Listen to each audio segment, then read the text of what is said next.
আসসালামু আলাইকুম শিক্ষার্থীরা, আশা করছি তোমরা সবাই ভালো আছো। তো 2025 সালে যারা এসএসসি পরীক্ষা দিতেছো, তো তাদের জন্য একটি সুখবর। বাংলা দ্বিতীয় পরীক্ষা নিয়ে একটি কমন প্রশ্ন এবং উত্তর নিয়ে হাজির হলাম। তোমাদের মাঝে অনেকের প্রশ্ন হতে পারে, বাংলা প্রথম তো আমরা পরীক্ষা দিলাম, তো এখন বাংলা দ্বিতীয় কোশ্চেনটা কিরকম হইতে পারে, আর কমন রিলেটেড কিছু প্রশ্ন আমাদের দিন ভাই। ভাই বা স্যার, যে যেটা বলো। তো সেটা নিয়ে আজকে হাজির হলাম। আর তোমাদের কাছে আমার একটাই চাওয়া, সেটা হচ্ছে আমার চ্যানেলটা এখনো যারা সাবস্ক্রাইব করেনি, দ্রুত সাবস্ক্রাইব করে পাশে থাকা নোটিফিকেশন বাটন অল করে দিব। আর এই সাজেশনটা পড়লে অবশ্যই নিশ্চিতভাবে তুমি কমন পাবা, যেটা আমি গ্যারান্টি সহকারে বলতেছি। যেমন ক বিভাগ ব্যাকরণ 30 নম্বর থাকবে। ক বিভাগে এক নম্বরে থাকবে ক, উচ্চারণ নীতি কাকে বলে, বাংলা উচ্চারণে 5টি নিয়ম লেখো। এইটা প্রশ্নটা ইম্পর্টেন্ট, ভাষায় সুন্দর, এখন থেকে পড়া শুরু করো। অথবা নিচে যে কোনো 5টি শব্দের উচ্চারণ লেখো। এই দুইটাই প্র্যাকটিস করো, উচ্চারণগুলো প্র্যাকটিস করো। 2 নম্বর, বাংলা একাডেমি প্রবণিত বাংলা বানানের 2টি নিয়ম লেখো।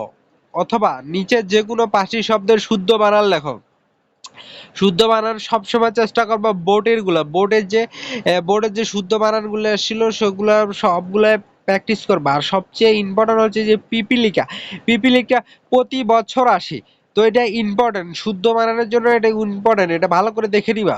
3 নম্বরে ক, বিশেষ্য কাকে বলে, বিশেষ্য শ্রেণীবিভাগ উদাহরণ লিখো। অথবা নিম্নরূপে যে কোনো 5টি শব্দের ব্যাকরণিক শব্দ শ্রেণী নির্দেশ করো। আমার সোনার বাংলা, আমি তোমায় ভালোবাসি। হঠাৎ সে দেখতে পেল চলন্ত বাস থেকে যাত্রীরা লাফিয়ে নামছে। কেউ কেউ ঘটনা সত্য বলে জানে, যেমন কর্ম তেমন ফল। তো এগুলো সবগুলাই রিভিশন দিবা এবং পড়ে যাবা। আমি দেখি যে বাংলা ব্যাকরণের মধ্যে অথবা গুলো অনেক সহজ থাকে। তারপরে 4 নম্বরে ক, উপসর্গ কাকে বলে, বাংলা শব্দ গঠনে উপসর্গের ভূমিকা কি। অথবা যে কোনো নিজের 5টি শব্দের ব্যাস বাক্য সহ সমাসের নাম লেখো। তো সমাসের নামগুলো একটু সহজ, এগুলো পড়ে নিবা। বাক্য বলতে কি বোঝায়, এর সমার্থক বাক্য গঠনে কি কি গুণ বা বৈশিষ্ট্য থাকা প্রয়োজন। অথবা বাক্য রূপান্তর করো যে কোনো 5টি, এখানে যে কোনো 5টি বাক্য রূপান্তর গুলো সুন্দরভাবে দেখে যাবা। তারপর 6, নিচে যে কোনো 5টি বাক্য শুদ্ধ করে লেখো। যেমন গীতাঞ্জলি রবীন্দ্রনাথ ঠাকুর রচিত একটি কাব্যগ্রন্থ। এগুলো শুদ্ধগুলা লিখবা, শুদ্ধগুলা হচ্ছে তোমার লেখার কাজ। অথবা অনুচ্ছেদের অপপ্রয়োগগুলো শুদ্ধ করো। অনুচ্ছেদ একটা আছে, এখানে মিল করা নাই। এখানে বলছে উন্নয়নশীল বাংলাদেশ এক অসহায় কৃষক শফিক। তো এটা কিন্তু কোনো মিল নাই। তাহলে আহ, বাংলাদেশের এক অসহায় কৃষক, বাংলাদেশের উন্নয়নশীল, এগুলা সাজায় লিখবা। সাজায় লিখলে হয়ে গেল। তারপর খ নম্বর, নির্মিত 70 নম্বর, খ বিভাগে 70 নম্বর থাকবে।